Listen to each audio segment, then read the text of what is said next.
Happy New Year! Why? Aiden!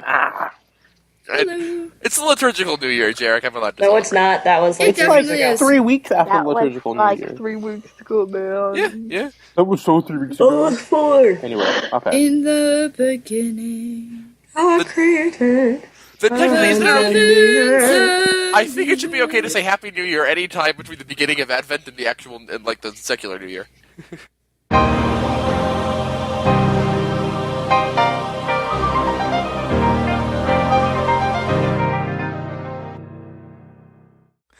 Hello, everyone, and welcome to Theo Table, where angels dancing on the head of a pin can change your life. I'm Aiden, also known as Celtic Catholic Fire. I'm Bea. I'm Jarek. I'm Julie. And I'm Maria. So our topic for today is Christmas. It's probably the second most important holiday in the Christian calendar after Easter, although most people treat it like the most important one. Today is the day that we celebrate, in the most special way, God coming down to earth, taking on human flesh. So I guess we'll start with this very broad question. We hear a lot about getting into the Christmas spirit, but what is the real spirit of Christmas? Apocalyptic! No? I mean, possibly. I tried. Alright, let's throw it over to the experts. I think everything should be apocalyptic, you know? Everything is apocalyptic. Yeah. In a sense. Yeah. I mean, yes, but... Everything is always looking forward to the eschaton, looking forward towards the end of time. Indeed. We And talked as we celebrate the first coming of Christ, we're also looking forward to the second, right? So let's talk about why that first coming of Christ was significant in human history. Why this was something beyond just a baby being born, but what it means for Jesus to actually be fully God and fully man. And why that ultimately becomes apocalyptic. It's a good place to start. Yes. It's I think, like... Go ahead, Aiden. Oh, the Incarnation is, as Maria was saying, God becoming man. Which in and of itself is just an incredible shift from omnipotence and omniscience on all of the infinite attributes of God to the limitation of human flesh, and particularly the limitation of being born as a child. And, like, I think it's very easy for us to think about Jesus, being born poor, as something, as an incredible descent. He was king of the universe. Why wasn't he born into some wealthy, up family or whatever? Why wasn't he like Herod's second cousin, who would then conquer him or rule over him? Whatever. Like, but I think that even more radical than his poverty, and his poverty is radical, is the fact that he reduces himself from an infinity to a finitude. Like, that is already a significantly larger difference than we can even begin to imagine. Right. It's literally a difference we can't conceive of because we're finite beings. Yeah. And so for gods to come, like, stepping down infinities to reduce himself into a human form, especially that of a child born in the stable amongst animals, it's one of the two great mysteries of the Catholic faith. I mean, the mystery of the Incarnation and the mystery of the Paschal Mystery. It's the two great mysteries of Jesus' life. Yeah. And ultimately, then, that poverty, the poverty of Christ being born into a poor family, is ultimately just a reflection of the greater descent that he made that you're speaking of. Yeah, exactly. It doesn't make sense for God to be born as a rich child, honestly, because the descent from being God to being a human child is so significant that adding material wealth would... makes literally no difference. Right, there's no difference in the strength of his descent, and so it was more fitting for Christ to be born poor because he's already self-emptying just to become human. Yeah, whether God was born as the child of a Roman emperor or the child of Mary and Joseph in Bethlehem, it really doesn't, like it's not a sacrifice. It's not a greater sacrifice to be born as some poor, like, thing. Technically it is, but, like, in the grand scale of things, when you're talking about infinitude, there's just a difference in kind and not of degree.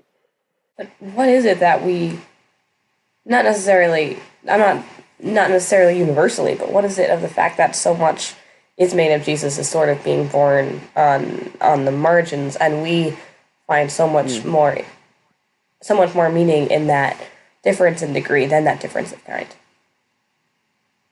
at times. Not universally, but it's easy to forget, especially in attempts to be pastoral. It's easy to forget the massive gap that was traversed and focus on just that last little bit from like Herod's nephew to, born in the stable. Why? And I think part of the reason why that's so striking for us is because that's just what, like, when we're thinking about the human condition, the extremes are, extreme power, wealth, etc., and extreme poverty, no power, etc. And I think that there's an analogy to be drawn on a finite scale between God coming from infinite power, majesty, glory to a finite place of power, majesty, and glory. Like, humans have no perfections whatsoever. Like, if you were an angel, for example, you'd still have a perfect intellect, stuff like that. But humans have no sort of perfections about them whatsoever. Every single one of our capacities is finite and limited. Every single one of them. Coming from a God for whom every single capacity is infinite and unlimited. And so I think part of the reason why we think so much about Christ's poverty, in addition to the fact that he was just born poor, is because it draws a really powerful and gripping analogy for us of the level of descent that we're talking about in the Incarnation. Christ goes everywhere, so nowhere is outside Christ, even the poorest of us. And ultimately, that actually helps to remove some of the preconceived notions we may have about God, and ultimately about what it means to be, not just a leader, but just to be God.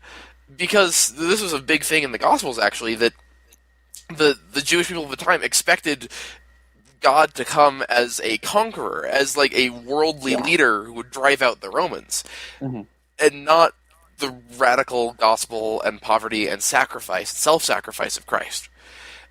And so it draws our attention to God's true nature, his true nature of self-giving love. And another interesting contrast maybe we can talk about then, since we're kind of starting by focusing on the poverty of Christ, is speaking more towards the secular spirit of Christmas, and how there's something of a contrast there, because radical poverty and radical self-emptying is certainly not in the secular lexicon when it comes to Christmas. Yeah. Yeah.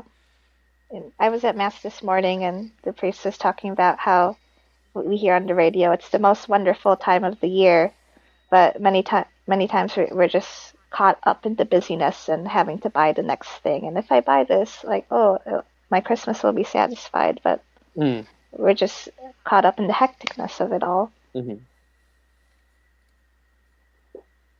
And I think, and there's something really beautiful about gift giving at Christmas. Like, it came out of a really beautiful tradition, of, the gift of God to us, meaning that we should, continue giving to others. I mean, what is it that the last part of the Our Father, forgive us our sins as we forgive those, or forgive us our trespasses as we forgive those who trespass against us.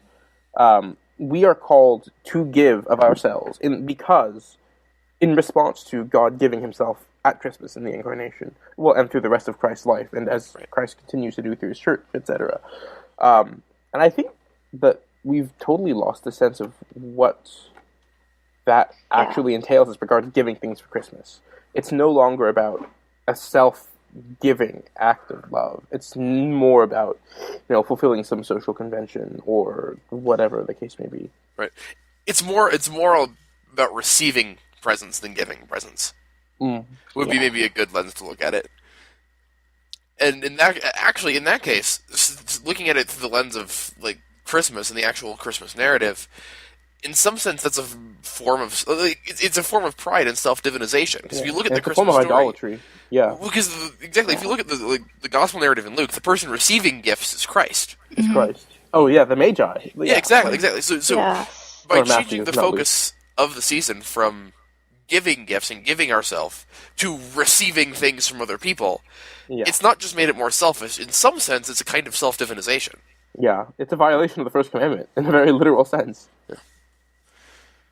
Perhaps not as intentionally or as consciously as might otherwise happen. It's an accidental violation of the first commandment. Right. Yeah. It's more subtle, but it's definitely not a good thing to be promoting at Christmas, because it places us in the shoes of Christ in a self-aggrandizing way rather than a self-emptying way. I really appreciate what you said, but I think there's a chance it can be taken. I think we just want to make sure we're clear. Are we objecting just because it can be understood as in a more dramatic way than we might amend it? Are we saying that? I don't think we're saying that any gift receiving is idolatry, correct? Because there was no modifier on what you said. No, it's not wrong to receive gifts from your family or whatever at Christmas. No, it is not wrong. But it's when that's the and focus, in fact, oftentimes that's become the problem. Mm-hmm. Okay. Yeah, I mean, and oftentimes, receiving a gift is as important in some senses as giving it. That's the journey of the Christian life, is receiving the gift that Christ gave us. We have to be able to receive gifts as well as to give them to others. But I think receiving a gift is always about the person giving it and about God, more importantly than anything else. It's about God. Actually, yeah, that's the thing. Because receiving gifts is certainly not a negative thing, but it's necessary in order to give gifts. Because focusing on the lens or the telos of Christmas being a sort of self-emptying for us, mimicking and participating in Christ's self-emptying, then in order to give gifts, there has to be someone willing to receive those gifts. Yeah. And also, in order to give gifts, something has to be given to you. You can't give what you haven't received, in a very strict sense. True. And that's a saying amongst a lot of spiritual directors and spiritual followers. You cannot give what you can't receive. And so, it's important. Receiving is important. Yes. But it has to be giving out of what you receive, out of your sort of self-emptying imitation of Christ. Yes. And so maybe the issue isn't... yeah, you're right, Julie. It's not the fact of giving or receiving, but the fact that it's not done in the Spirit of Christ. And speaking of giving in the Spirit of Christ, since it's Christmas, it might be good to talk about St. Nicholas. Well, he gave something in the Spirit of Christ. Well, I'm thinking more along the lines of, for those who don't... I'm sure there's people listening who don't know the actual, story of St. Nicholas and how that turned into Santa Claus. I would hope most people know that Santa Claus is based on an actual Catholic saint from the early church, St. Nicholas. 4th century Turkish bishop. Yes. And the legend, his name, colloquially sort of, is St. Nicholas the Wonder Worker, simply because he had a lot of really interesting miracles. For example, and then this is where a lot of actually Christmas traditions come out of. There's a story of a poor family in the city where St. Nicholas was a bishop, who didn't have dowries for their 3 daughters. And so what would happen... dowry, for people who don't know what a dowry is, when in ancient times, in medieval times, when a husband and wife got married, the wife's family had to give a portion of her money to the father's family for the support of the wife. And so a dowry was that portion of property or money that was given from the father's family, or from the wife's family to the husband's family. Right. And so this poor family, as the story goes, didn't have the money to pay for dowries for their 3 daughters. So St. Nicholas somehow knew this, and actually, for a couple nights, would throw bags of money into the open window, and they would land inside the stockings, hanging over their fireplace. Which actually is the source of why we put out Christmas stockings nowadays, and why we conceive of Santa Claus as a person who gives gifts. So there's actually a grounding for that in Christian history, and the, why can't I think of the word? Hagiography. The hagiography of St. Nicholas. And in Europe, often St. Nicholas's Day is the day that's kept for gift-giving and things like that. It's not Christmas Day in particular. It's either St. Nicholas's Day or Epiphany in a lot of countries in Europe, and even outside Europe as well. And rather than placing presents under a Christmas tree, they'll put shoes out and fill out shoes. Yes, that's a thing as well. Presents, yeah. Mm-hmm. But yeah, so our secular Christmas traditions are very much inspired by a Catholic saint. That saint also had a bit of a... Although... Yeah, go ahead. One more, now, we'll stay on the topic of St. Nicholas, since you're clearly going somewhere with this. Well, I don't know exactly where we're going to end up, but it's important, if we're talking about St. Nicholas, he's not the most well-known for giving presents to families in need. He's the most well known for punching a heretic at the Council of Nicaea.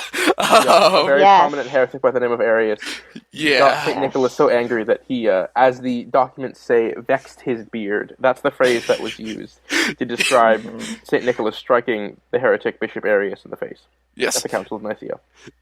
Appropriately, it was over a Christological heresy. So, I mean, Actually, true. This was actually it's a really good connection now that I Hey, think about it. here. Have you heard about the song "I Saw Santa Punching Arius" sung to "I Saw"? Oh, that's beautiful. Santa Claus. Oh, boy. No. And the lyrics go, "I saw Santa punching Arius in the council chambers at Nicaea. He just couldn't stand to hear the heretic expand his theory of how our blessed Lord was not much more than just a man." But yes, so to actually focus on that point seriously, though, Bea, I think it is actually rather appropriate that the heresy St. Nicholas was attacking, or the Catholic truth he was defending, is that Christ was fully God. Yeah. Because Arius denied the divinity of Christ. So ultimately, St. Nicholas is actually a very good patron of Christmas in that sense, because, as we were saying earlier, Christmas is truly the celebration of God becoming man, and the full significance, the radical significance of that we still can't grasp, and that ultimately won't become clear until the end of time. Yeah. So it is, I think, rather appropriate that the saint that has become most associated with the holiday, even in a secular sense, is a saint known for defending the divinity and humanity of Christ incarnate. Mhm. I suppose it's important to remember, though, for the audience, whenever you see Santa Claus being celebrated in a secular sense, the actual person was a bit of a hot-tempered defender of Catholic truth, rather than an elf who lives in the North Pole. Just saying. Rather than a nice, jolly old man who just ran around laughing all the time. Yes. Yeah. It's actually, I just really like the direction that this conversation is going, because I live in Salt Lake City right now, which is Mormon Central.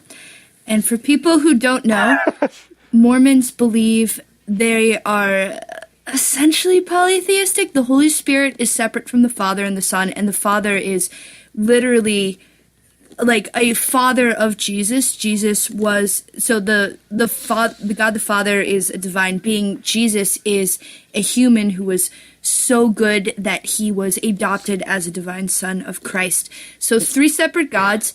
This is literally Arianism. Yeah. So three separate gods, essentially polytheistic, right? And the Mormons love Christmas, and they use a lot of Christmas, specifically Catholic Christmas symbolism in, they have nativity scenes everywhere, and they have a lot of Catholic hymns like O Come Emmanuel, and it's absolutely fascinating because I live right by Temple Square, which is like their St. Peter's Basilica, basically.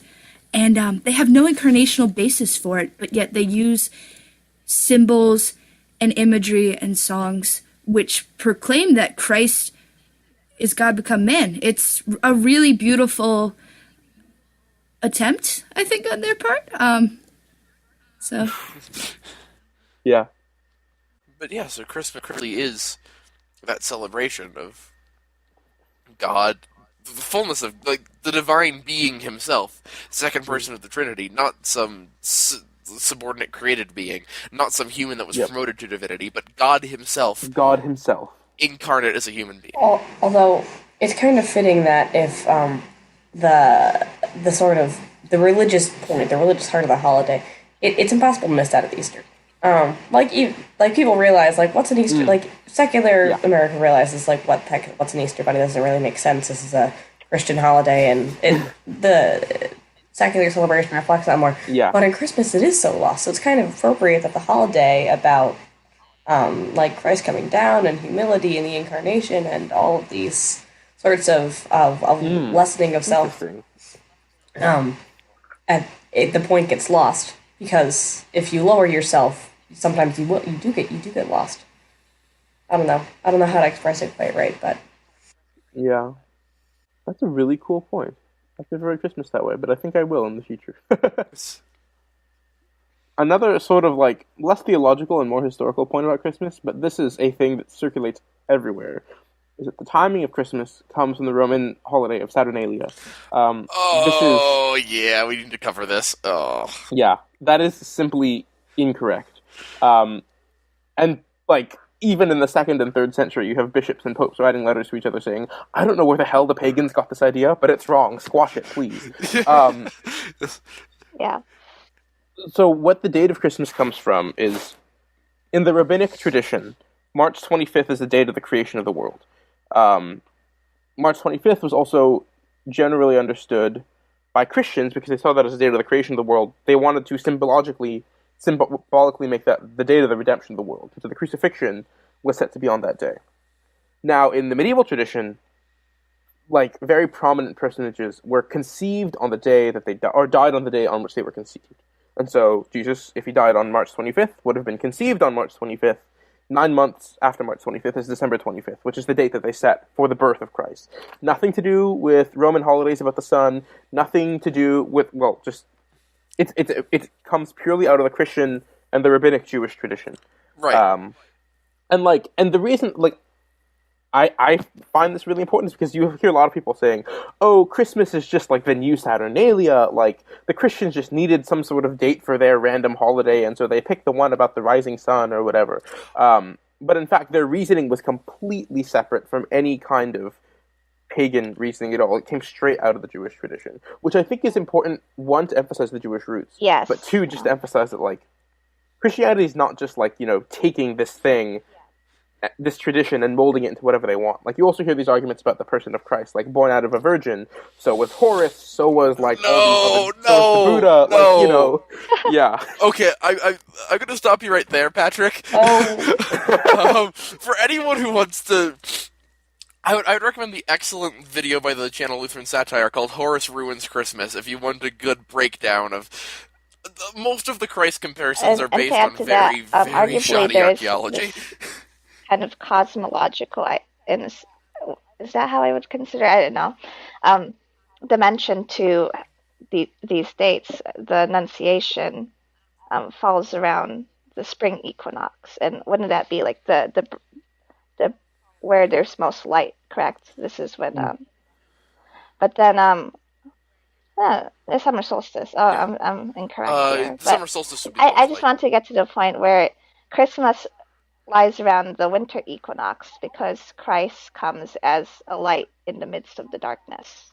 And this is when there's the most darkness. So, yeah. Yes. Indeed. Although, caution again, because of the thing Dirk is saying, it's not because the pagans in Rome were celebrating some solstice day and they had to go hide in the catacombs, and if they have their held at the same time, they don't get caught. Like, there's so many problems with that, but it is poetically fitting. I agree with Bea. Yeah. Right. And actually, that's the claim you find most often, because, like, Saturnalia in the Roman calendar fell around the winter solstice, but the claim you hear more often is that Christianity was made to overlap with the Feast of Sol Invictus, the invincible sun, for that exact reason. Because the light coming in the midst of the darkness. Only problem is, because the Sol Invictus did fall on exactly December 25th, just like Christmas. Because, cosmologically speaking, after the winter solstice, there are 3 days where the sun rises in the exact same spot in the sky. But on December 25th, it begins moving again in certain motivations of the calendar, and so the Romans took that to be like a sign of the invincible sun, which could not be stopped by the winter, etc. Right. There's only one problem with that theory as a precursor to Christmas. The first document we have, the first Roman calendar that includes a marking of the Feast of Sol Invictus, is from the 2nd century AD and also includes Christmas. Well, I didn't realize that. Yeah, so the earliest That's attestation we have for the Feast of Sol Invictus suggests it was like an attempt by the pagans to co-opt Christmas and not the other way around. That is something else going on. Like that. Like, that's not an ironic co-op Christmas. Like, I've not looked into this enough to say for sure, but the pagans did start trying to make up holidays because Christianity was becoming competitive. I don't know if the timing works out in this case, but they did start trying to have more of these traditions and whatever because they saw they were attractive to Christians. And thought, maybe we can get some pagans back. Yeah. Hey. Yeah. Wow, I wish it was that simple today. I wish we had that. Well, I don't wish we were persecuted like the early Christians were, but I wish we had that problem of the pagans want to copy Christianity. Well, they do Christmas. Well, I mean, yeah. People celebrate Christmas St. who aren't Valentine's Christian. Day? Like, oh, for goodness sakes. Valentine's Day, St. Patrick's Halloween. Day. Except they're creating a new holiday, but Oh, calling yeah, it All the same Hallows thing, Eve, Halloween. yeah. Yeah, they're creating a new holiday, but they're just calling it by the same name as the old Christian one. And it's worse because they're preserving like 25% of the Christian elements and getting rid of all the important ones. Yeah. So, secular rant on holidays concluded. Yes. Yeah. So maybe to draw things back in, do we want to talk about, like, we sort of talked about this with the Advent episode last time on, like, how do we really celebrate Advent as Christians? Maybe we should draw it back to this focus for Christmas. How do we really celebrate Christmas as Christians with all this theology in mind? I think one is to just, it's not quite as much of an action item as it is, like, a thing to direct your thought towards, as regards, like, think about the Incarnation. Think about the amazingness of God taking on matter, of God taking on finite form, as the basis of everything we do at Christmas. Because it is the basis of everything that we do at Christmas. At least it was the basis of the way that Christmas developed. And I think in a world where, as we were talking a little bit earlier, especially like Aiden was talking about a tendency to turn ourselves into divine beings, to violate the first commandment, to do self-idolatry, keep being mindful of the actual infinite being who took on our matter as an act of pure self-giving charity. Reflecting on that, I think, would help keep us in, keep us at our station, not to forget that we are the low, poor being that God deigned to join himself to. Yes. We are the animals at the manger, sort of, in some sense. Like, well, we have souls. Oh. Well, independent of that, but, like, you know what I mean. Like, we are at that low, poor state in which God joined himself.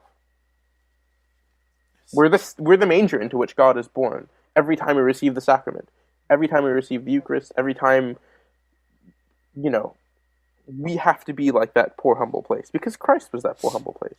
And we are that poor, humble place, whether we recognize it or not. That was beautiful. No. You're good. So yeah, building off that, I think if you are to look at, like, the secular elements that are preserved in terms of the Christmas spirit, in terms of, like, fraternity and charity and all of those sorts of things, those ultimately have to be grounded in what Jarek just said. You have to be grounded in an appreciation of Christmas as the season when the infinite God, in all of his majesty, descends and participates fully in the lowliness and poverty and limitations of humanity. And so because of that charity, this is a season where charity towards all is very fitting, because it only is a reflection and a mirror of what Christ did for us. Any other thoughts on Christmas celebrations? Like, Christmas music, for example, might be a good brief topic of discussion, simply because that can be minorly controversial. Oh, yeah, like, I Saw Mommy Kissing Santa Claus is not an ideal song to be listening to at Christmas. It's got catchy or whatever as it is. Like, it misses something, as a lot of secular music does. It misses something serious about the nature of what Christmas is. And that's not to say, oh, you can't listen to secular Christmas music. Like, I listen to secular Christmas music. A lot of it is really, really good. But I think just arguable, but carry on.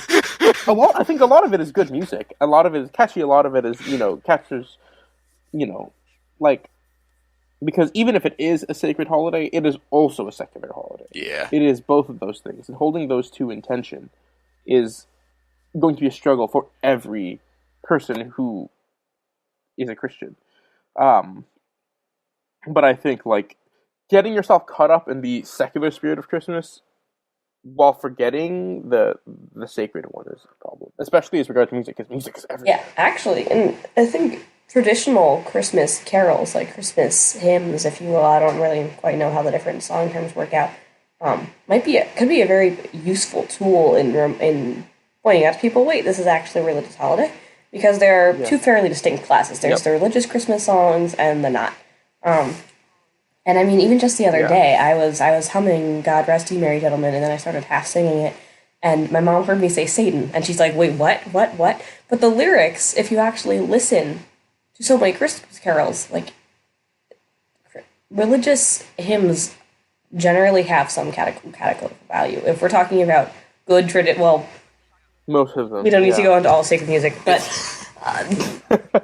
Christmas carols still fall into this category. And God rest ye merry gentlemen, let nothing you dismay. Remember Christ our Savior was born on Christmas Day to save us all from Satan's power when we were gone astray.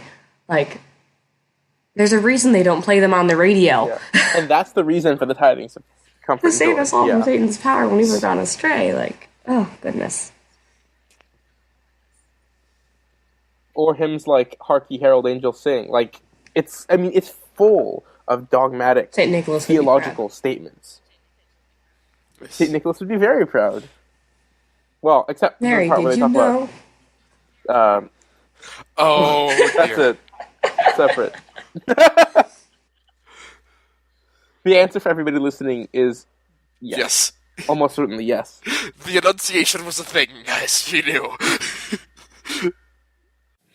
It's interesting that as we're moving into, I don't know, since the radio era, and we now have this whole galaxy of the secular poppy style Christmas carols. It's interesting that another way that they contrast with traditional Christmas hymns is that they're harder for one person to sing without a synthesizer and an electric guitar and everything.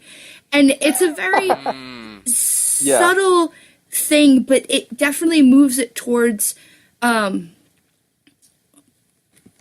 sorry, my brain just woke up and I haven't had coffee, but it moves it, these more secular songs, something like I Saw Mama Kissing Santa Claus, or Mariah Carey's All I Want for Christmas Is You, incredibly hard to sing without a full synthesizer and guitar and things like that. And it turns Christmas carols into something that's performative, something that is, in a way, a small clip of idolatry, right? That you're listening to this amazing singer do it. You're not participating in it yourself. Make of that what you will. I don't know. Yeah. If we're talking about active participation in any sense of the phrase active participation, like sacred, like music for holidays outside the liturgy is the place where participation should be the most active. I mean, like, and pretty much all the classic carols are written for 4-part harmony, and the melodies aren't super difficult, and whatever. Like, you can sing it by yourself. You can sing it like without any sort of accompaniment whatsoever. In other words, listen to Jarek's mic drop right there and drop the mic. Just sing it yourself. Do it! It was very bad. That was tragic. That was. Give it a whirl, Jarek. Oh, that's funny. You want to sing us? Sing for us, Jarek. Do I? No, not really. Isn't that We like can't sing cardinal together on the number podcast. 4?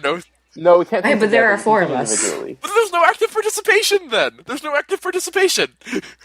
Yeah, exactly. We're just listening to singing by someone myself, else singing. I'm committing an act of self-idolatry. And the rest of us are committing an act of Jarek. Yeah, please don't do that. Please, definitely don't do that. Stay with your religion. Like Joseph. Well, Sorry. On a podcast about Christmas starting a new religion is unadvisable. oh yeah, let's go. Oh dear. Let's go. Oh dear, let's not. Well, okay, all right. If That's Jarek maybe isn't going to perhaps entertain another us, time. do you guys have any artist recommendations for the people at home listening of any current musicians who are kind of bridging this gap between songs that are going into the popular consciousness, but also preserve some of the traditional meaning of Christmas?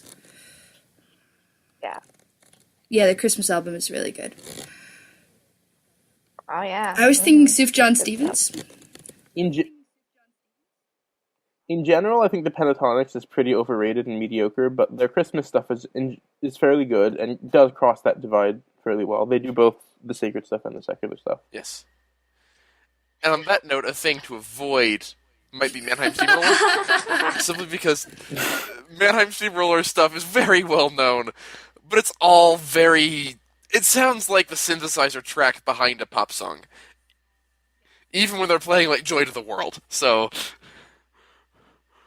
And like like musically speaking, it's a cool take on a classic of Christmas course, carol. But like, and it's not like morally wrong to listen to it if you think the music is good. it's just But, not like, good Christmas reflection music or Christmas hymn Yeah. music. It doesn't capture the. The spirit point of it the is the same music. sense. The point of it is, oh, this is amazing sounding music, and not, can this music make me think about something even more amazing, i.e. the fact that God became man. It's like Maria said, it's the performance, it's the attention, it's theatrical. And that's okay for music, but it's not like, Rosary. But it's not the most Christmassy music. Yes. Yeah. Well, hey though, I want to bring things all back together with this reflection because, like, there is some sense in which, like, traditional Christmas music has gotten not fully buried, but in a good deal buried in the popular culture by, like, the Mariah Careys and the I Saw Mommy Kissing Santa Clauses. And there's a good sense in which, like, we have lost that, culturally speaking, that like focus on the proper place of Christmas. I think that's sort of been the theme of the entire podcast, honestly, that the true spirit of Christmas in a religious sense, in the Catholic sense, is very different than what the secular culture perceives. Mm-hmm. But to draw this all together, I do want to go back to a point Julie made earlier that Jarek, you appreciated a lot, which is that is sort of fitting to Christmas as a holiday, honestly, and that Christmas being a thing that is ignored by the culture is nothing new at all. G.K. Chesterton had a great story on this called The Shop of Ghosts, and I'd recommend that anyone who's listening to this read it because it's an excellent short story. It's only like 3 or 4 paragraphs. But the point being, both the story and here, is that Christmas has always been a holiday that's been passing away. It's always been a holiday that's been looked over by the culture. From the very beginning, from Christ being born in a manger up until the present. So there's a very solid sense in which it's fitting for Christmas to be ignored by most of the culture, and that is where its strength lies. Its strength lies in that humility, in that hiddenness, in only being found by the humble and the wise, the shepherds and the magi. And that ultimately that holiday passes away both in being overlooked by the culture and in leading to the even more important mystery of Christ's life, the passion and crucifixion and resurrection. So, it's important to, in other words, to realize that Christmas is kind of lost in our culture. But it's also important to keep in mind that Christmas has always been lost. It's always been culture. Passing away, and that is where its power lies. And this is a sort of, I guess, response to, like, the whole, like, they're killing Christmas sort of thing. Yeah. Like, yeah, and I think maybe the focus should be less on, like, oh, you must keep Christ in Christmas, and more about, as a culture speaking, and more about, oh, the individual must keep Christ in Christmas. In a place where, like, the language of Christmas being under attack is not one that I particularly subscribe to, nor is it one that I like very much, because it's not very helpful. And in fact, I think if Christmas became more publicly religious, it would start watering it down even more. In some sense, it's a good thing that there are 2 separate holidays with the same name, one secular, one sacred, and the sacred one is very small, because it lets the people who want to celebrate the sacred one keep it, like, sort of pure of any sort of, like, problematic influence. All right. Indeed. So on that note, I believe we'll wrap up the podcast, wishing you all a very Merry Christmas, and we'll close with the prayer of St. Thomas Aquinas. In the name of the Father, the Son, and the Holy Spirit. Amen. Grant us, O Lord, minds to know you, hearts to seek you, wisdom to find you, conduct pleasing to you, faithful perseverance in waiting for you, and a hope of finally embracing you. Amen.